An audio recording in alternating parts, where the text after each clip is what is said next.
What's up, guys? Today I have a special treat for you. I'm going to take you on a peek behind the curtain on how I custom animate client logos. Now, I have done a logo animation tutorial in Apple Motion that I will link to here in case you missed that. But in that video, I showed you 3 different techniques for animating logos through filters, and that you could kind of just drop in a logo and it would generate sort of a template to make these really cool effects in Apple Motion. What's different today is that I'm going to be actually looking at real logos and take you through my thought process and then my actual physical process on how I animate them based on that brand and on that logo design. So let's first talk about a thought process. I'm going to show you a logo here from a real client of mine. This is Compass. They are a realty brokerage.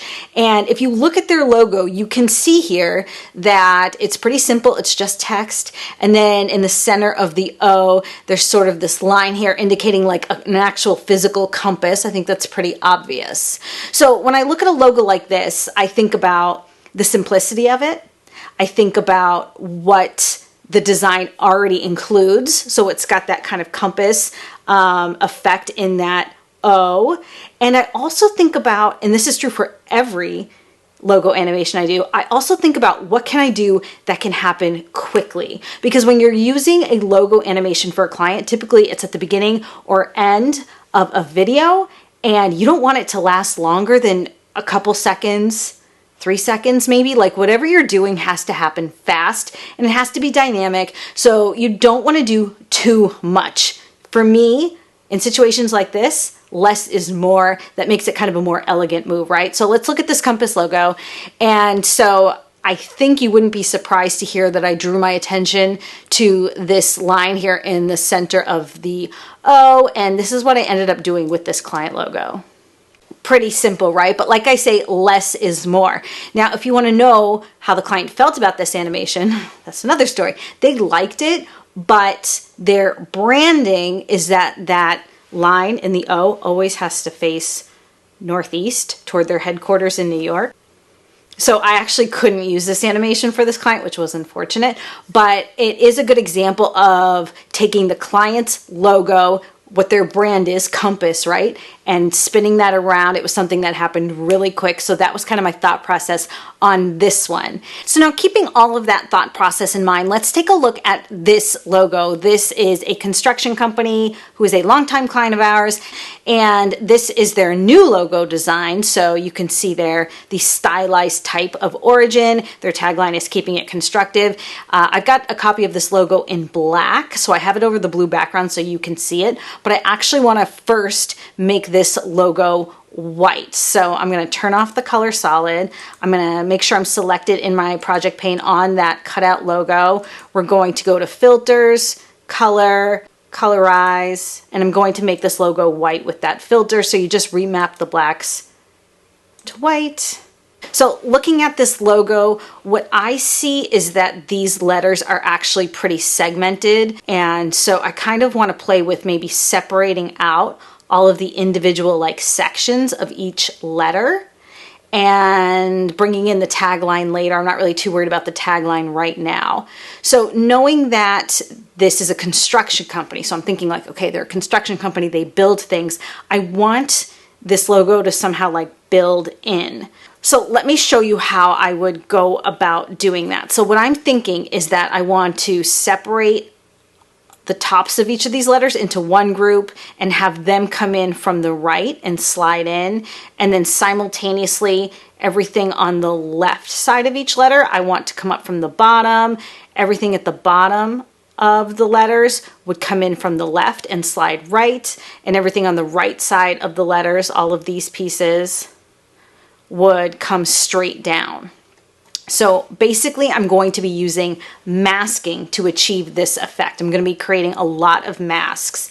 So the first thing you want to do when you're animating a logo in this way is that you want to keep an original copy of the logo that you haven't messed with. So you can make sure you know where everything's supposed to be aligned in the end once you start like separating things out. So what I'm going to do is I'm going to make a bunch of copies of this logo by selecting it in the project pane and duplicating it. I probably need like 5 of them. And then I'm going to turn off all of them except for the second one I made. This first one we're never going to change. I'm just going to leave that here. That's kind of my anchor for my alignment. And I'm going to start working on the first duplicate that I made. So I'm going to turn this one off, and we're actually just going to start masking this off. So we're going to go down to the mask tool. We're going to go to the Bezier mask, and I'm just going to click away and select 1, 2, 3, 4, these 4 tops of these letters.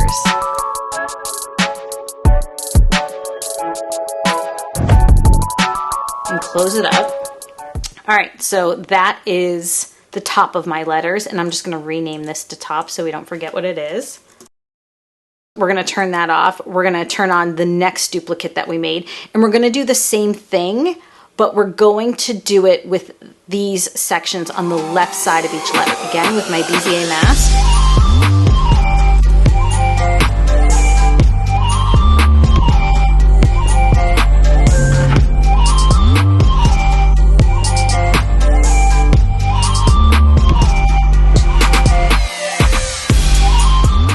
Okay, a little tricky, but we got that one. Now let's turn on the next duplicate that we made, and let's focus on this bottom line, which is not a lot of stuff here. Let's see.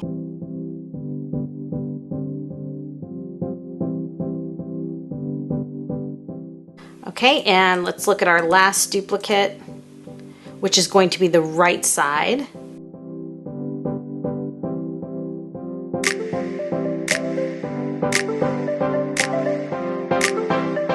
I think that's right. And you know what? I decided that as I was going there that I wanted to make this little R slant its own thing. So I'm going to duplicate that original logo again, and I'm just going to mask off that slanted R.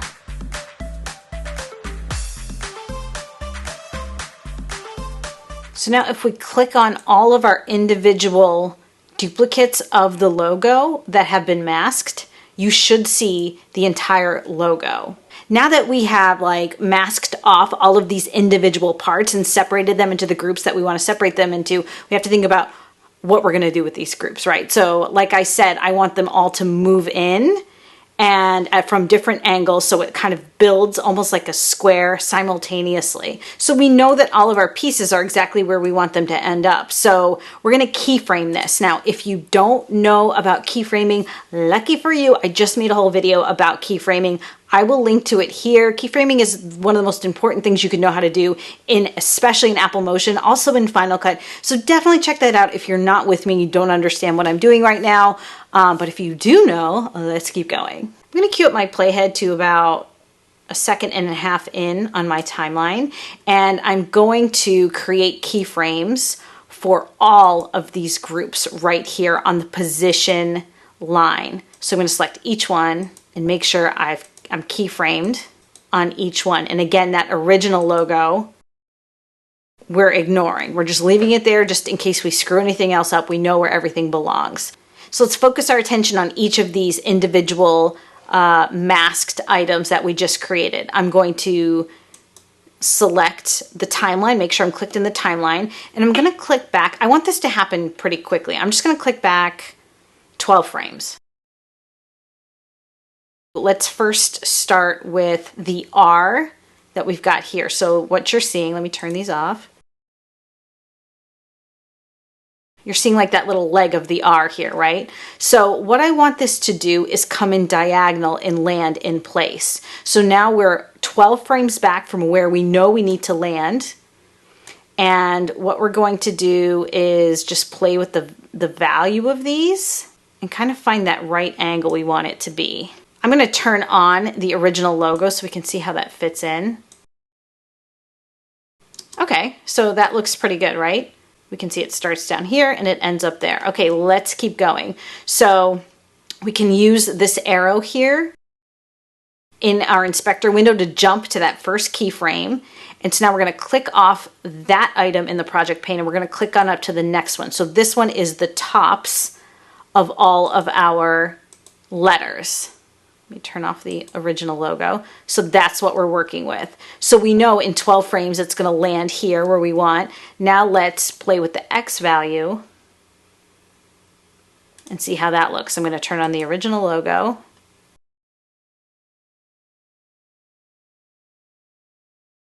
Okay, that looks good to me. So let me turn on the leg of the R so you can see what we did. Turn off the original logo. And so far, this is what we have.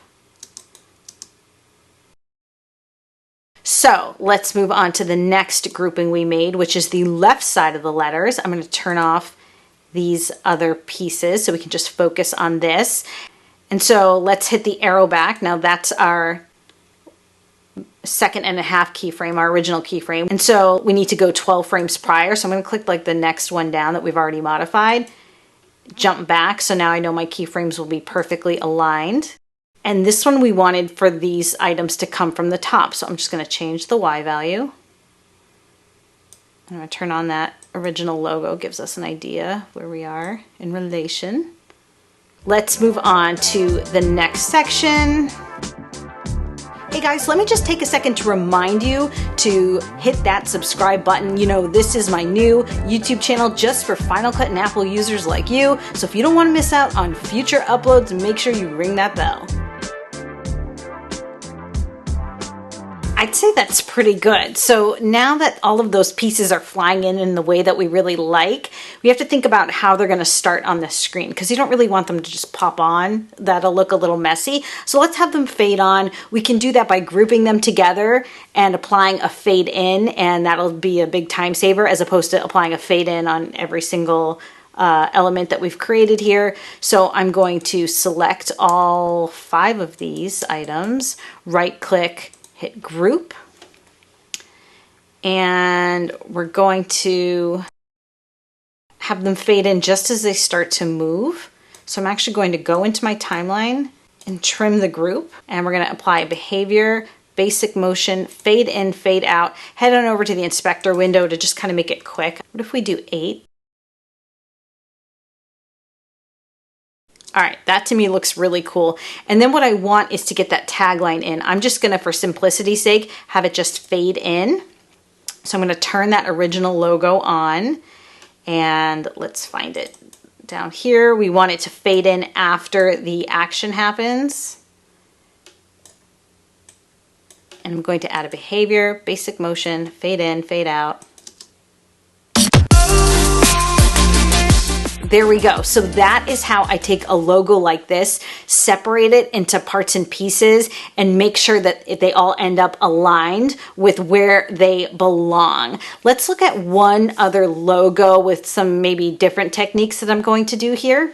All right, so this logo here is for our client, Gift of Life. They are a bone marrow and stem cell registry. They save a lot of people's lives. They're a pretty impressive organization, and we've been working with them for a long time. So this is their logo. Now, looking at their logo, for me, the most prominent thing that I see is like this big orange block and the color of this big orange block. So I'm going to make several duplicates of this logo. I'm actually just going to shrink it down so it's not so huge.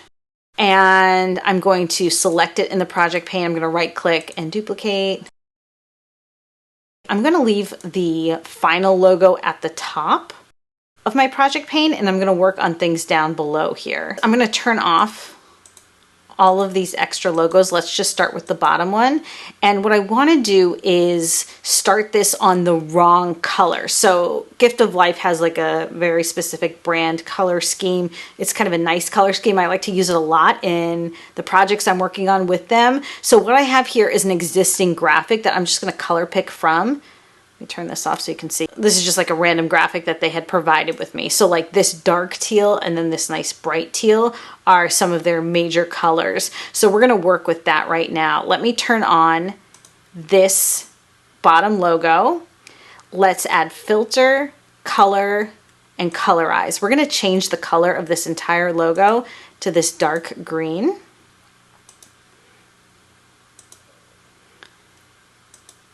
So now you see that, okay. Let's take this next one. I'm going to turn this off. Let's take this next version of the logo, and I'm going to turn this entire thing into that teal color. So again, filter, color, colorize.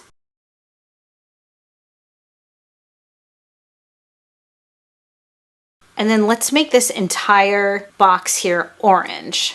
So filter, color, colorize. We're going to remap the blacks to orange, remap the whites to orange. So if you look at my project pane, you can see what I've got going on. I've got a completely dark teal square, I've got this brighter teal square, and then I've got the orange square. So I think what I want to do with these three boxes is have kind of like a wipe effect moving downward. So one color replaces the last. So let's first focus on this bright teal logo. I'm going to turn the orange one off, and let's go to properties, and we're going to hit the crop button, and we're going to crop it from the bottom right to the top of the square. And so let's move our playhead in our timeline about a second in, and I'm going to add a keyframe with the crop at that value, and then let's just arrow over. I want this to happen pretty quickly. Let's arrow over 6 keyframes. And I'm going to change that value to 0. So this is what happens. Okay, and of course, I want to add a little bit of motion to this. So we're going to go down to our keyframe editor. If you're not seeing the keyframe editor, just hit these 3 diamonds to reveal it. And let's right click on the keyframe, interpolation, Bezier. I'm going to zoom way in here so we can really see what we're doing. And let's see how that looks. Yeah, it has a less linear motion. I do like that. Now let's turn on the orange square, and I'm going to pretty much do the same exact cropping effect just a little bit later in the timeline. So our teal one finishes uncropping at this point. Let's go, I think there should be some overlap. I'm going to start it here with the orange. I'm going to select crop the bottom. I think that value was 1031. And then in 6 frames, that's going to come all the way down to 0. 1, 2, 3, 4, 5, 6. And again, we're going to make that a Bezier interpolation. I'm going to give it like a nice curve here. I feel like these 6 framers are happening a little fast for me. So I'm going to move these keyframes a little bit further apart. Let's add like 4 keyframes to each one of these. And if you're not seeing these little red keyframes in your timeline, you're just going to hit this button with the diamonds. See that?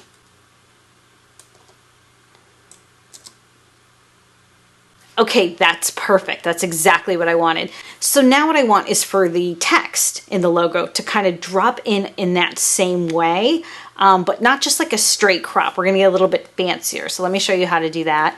I actually think that I need one more version of this original logo. I've only got 2 left. I'm going to right click and duplicate. And so now I'm going to turn the first one on. And I'm going to turn off all of these other squares because I just want to be focused on this particular version of the logo. We're going to cut out the word gift. And yes, you can cut things out in Apple Motion if you know what the tools are. So you are going to go over to filters, keying, and we're going to hit it with the Luma keyer. And then you're going to get in your inspector window, under filters, you're going to get this effect applied, the Luma keyer. I'm going to grab this little handle and keep dragging it till the orange disappears, and all that's left is the white text. This way, I don't even have to know what font this logo uses. This is a great trick if you need it. And so what I'm going to do is isolate just the word gift.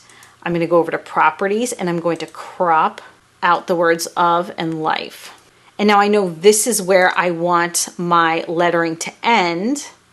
So I'm going to create a keyframe. Let's turn on these other squares and see where we are. All right, so the orange just landed in.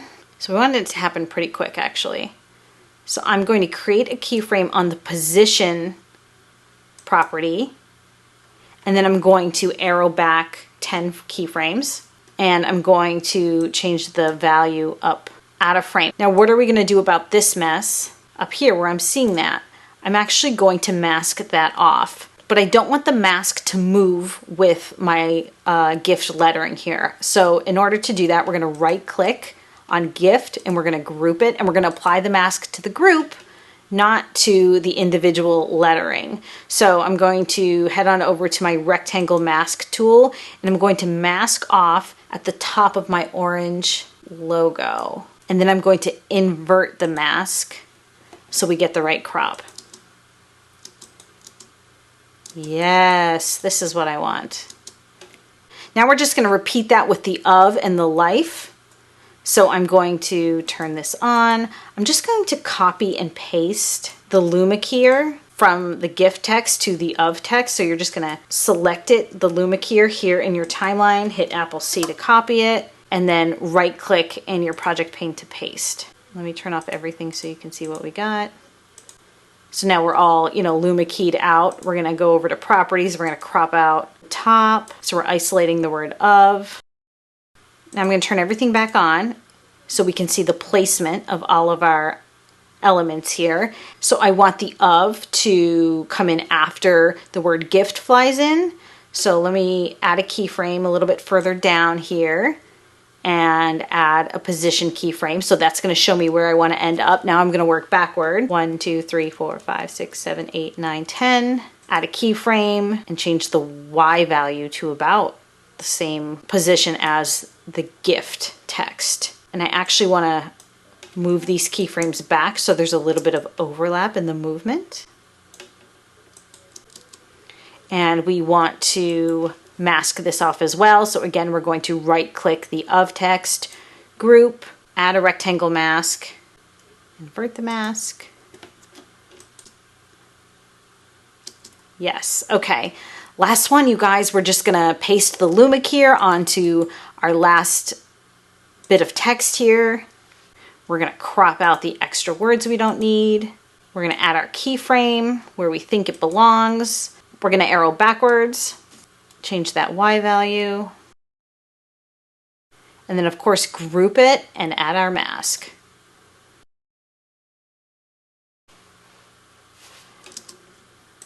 What I'm noticing here, guys, is that little trademark R is still stuck to the life. I actually want to fade that in after all the animation's complete. So I'm going to select the life text, and I'm not in the group, I'm in the actual life text. I'm going to add a circle mask and invert it to mask that out.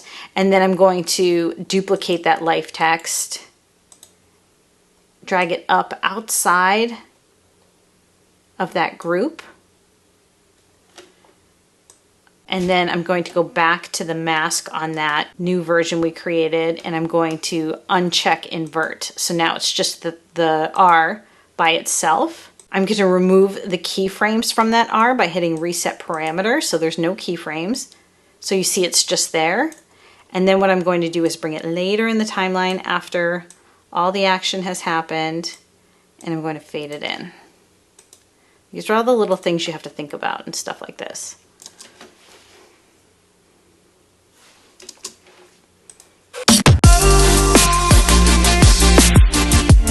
I am pretty pleased with that one. I am actually editing a big project for these guys next week, and I'm going to run this up the flagpole and see if they like it too. I just love taking a logo that someone else has designed and putting my own spin on it. Did you learn anything today? Let me know in the comments what you liked about what I did or what you didn't like. I guess I can hear that too. Make sure you hit that subscribe button. This is my new Final Cut and Motion dedicated YouTube channel. Do not miss out on future videos. Subscribe, ring that bell. Thank you so much. I will see you again.